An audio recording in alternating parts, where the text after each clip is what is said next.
Now on we go with the story of Judy and Jimmy and the Cinnamon Bear.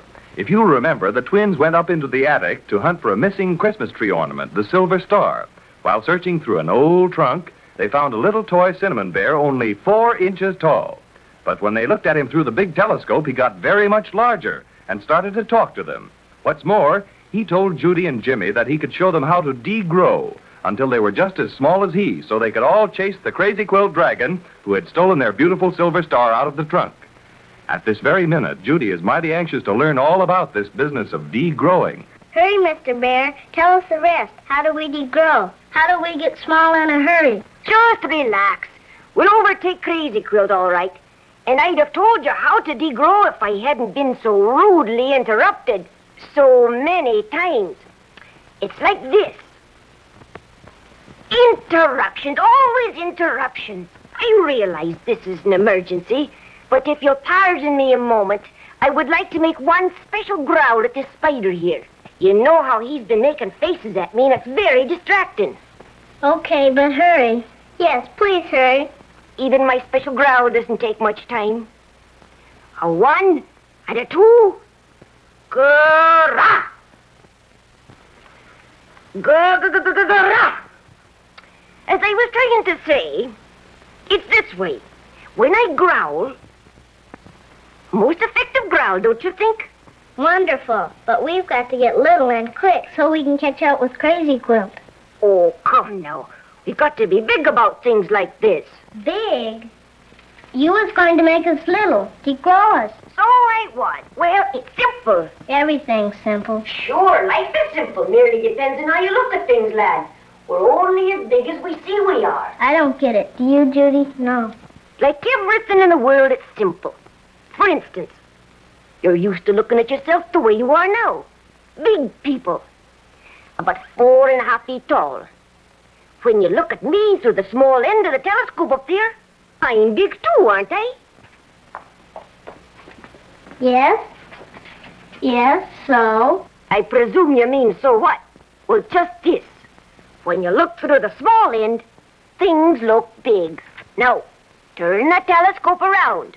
When you look through the big end, everything looks small. Judy, take a look at Jimmy. Oh, Jimmy, my goodness, you're little. No bigger than Patio Cinnamon. That's the secret. The only thing you children have to do to be small is to see yourselves that way. That's simple, too, huh? Notch. Let's look, Jimmy. I trust Patio Cinnamon.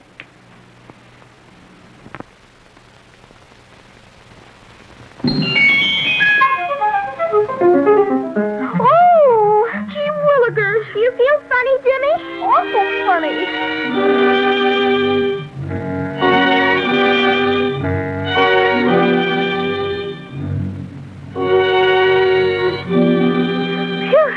Here we are.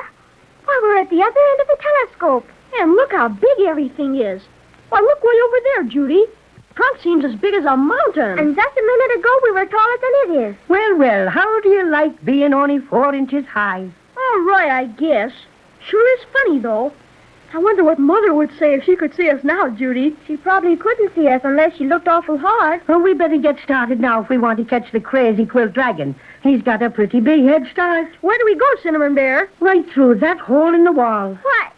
Well, we were down on the floor a while ago. It was only a tiny little hole.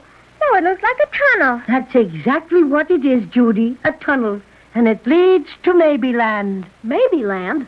But you said the Crazy Quilt Dragon probably headed for the Lollipop Mountains. Sure, and the Lollipop Mountains are located in Maybeland. Come on, let's get started. Oh, dear. How are we ever going to get down off this big high dresser, Cinnamon Bear? In the aeroplane, to be sure. Why, look, Judy. Over on the other side of the dresser. It's that gold glass airplane I found in the trunk. Only now it's great big. But, Cinnamon Bear, we can't go anywhere in that. Why, it's only a Christmas tree ornament. That's where you're very mistaken, Jimmy. That happens to be me very own extra private airplane, and it flies beautifully. It does? It certainly does. Absolutely. And if you want to know what, I once made a transroute beer oceanic flight in it. Come along now. Why, look, Judy. It has a motor and everything. What does it run on, Cinnamon Bear? All the motors in Maybeland run on soda pop. Now, you and Judy climb in first. All right. right. Oh, gee, this is wonderful. When do we start? In a second, Judy. Can you jiggle that lever while I get the propeller going, Jimmy? Sure. This one? That's right. Oh, Jimmy, I'm so excited. Contact. Contact. Won't be a minute now, and we'll be off for Maybeland. Here we go. Whee! Oh. I'll just circle the room a couple of times, and then we'll head for the tunnel. Oh, watch where you're flying, Cinnamon Bear. Just missed hitting the trunk. I'm sorry, Judy. Hold tight now. Here we go into the tunnel. It's awful dark in here. How can you see, Cinnamon Bear? My shoe button eyes especially good, you know. Anyway, it won't be dark for long. We're nearly through the tunnel already. Can't you see the light ahead? Sure enough. Why, look, we're outside. Oh, Jimmy, isn't it wonderful? Phew. Well, it's the most beautiful place I've ever seen. Is this what you call Maybeland? Indeed. Do lots of people live here? Scads and scads of them. All kinds of dolls and little animals and funny creatures you probably never even heard of. Are they all nice like you, Cinnamon Bear? Some are rather bad, they tell me, but of course I haven't met all the inhabitants of Maybeland. Be a long way. Oh, it's just like a dream. What is this place we're flying over now? Those are the Lollipop Mountains, Judy. All those different colors you see down there are lollipop trees. Look, is that the Crazy Quilt Dragon? Where? Way over there, on top of that shiny cliff. Yes, sirree, it's Crazy Quilt, all right. And that's a cliff at the top of Looking Glass Valley. It's made entirely of looking glass. He probably picked the spot so he could bend over and admire his reflection. He's very vain. Let's hurry and catch him. We must be especially cautious. Mustn't let him know we're after him. We'd better circle over Looking Glass Valley, you know, just as if we were looking at the view, and then get around in back of him and take him by surprise. That's a fine idea. My, isn't it bright, Judy? Just like looking up above you, because it reflects the sky and everything. Hello there! Did you hear somebody call? Yes, over there. Oh, me, it's that awful Stork. Stork? Yes, Weary Willie, and he's a terrible nuisance. Always going around in short pants and bragging about his wonderful travels. You know, he's a globetrotter and he writes books, but don't pay any attention to him. I say, hello there and cheerio. It seems sort of impolite not to say hello to him. Oh, very well. But I warn you, he's no good at all. No good at all. Hello, Weary Willie. Greetings, my friends, greetings. Could you perchance accommodate a weary wayfarer in your airplane? I've wandered many a mile and I'm most fatigued. Of course not, silly. You're bigger than our airplane is, and you leave us alone. We're busy. Look, Jimmy, isn't he funny? He's wearing short pants like a mountain climber or something. And look at those horn-rimmed glasses. And that silly hat with a feather in it. He's the funniest stork I ever saw.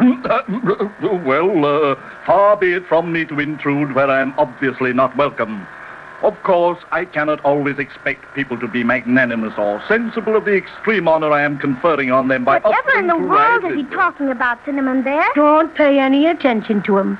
He thinks he should talk that way because he has a diploma and writes books. I'll overlook your insinuations, Paddy O'Cinnamon. If you cannot assist me in my flight, my young friends, perhaps you have the wherewithal to aid and abet in quenching my most ravenous thirst. He means he's thirsty. Will you please go away, Weary Willie?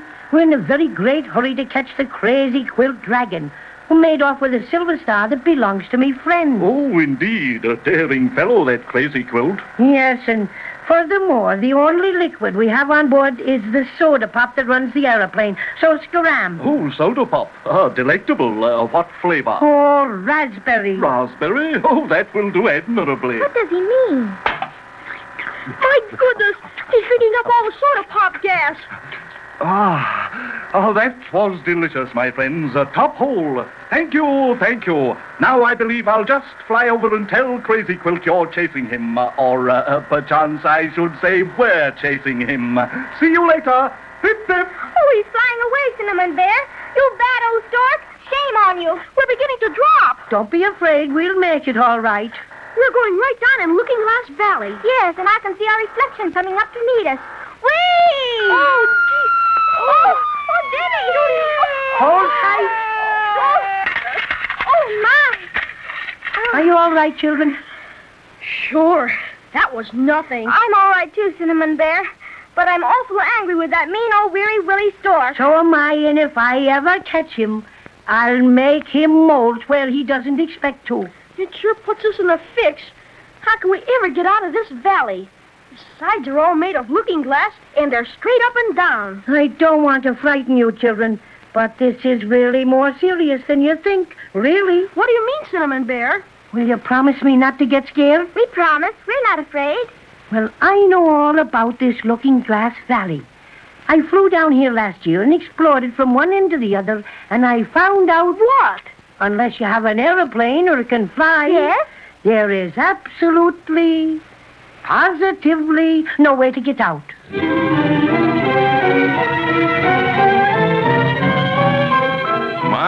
My. Our adventurers really are in a pickle, aren't they? Out of soda pop gas on the shiny floor of Looking Glass Valley, with sides too steep to be climbed, and to make matters even more unbearable, the Crazy Quilt Dragon still has the Silver Star. Let's be sure to listen next time and see what becomes of Judy and Jimmy and the Cinnamon Bear.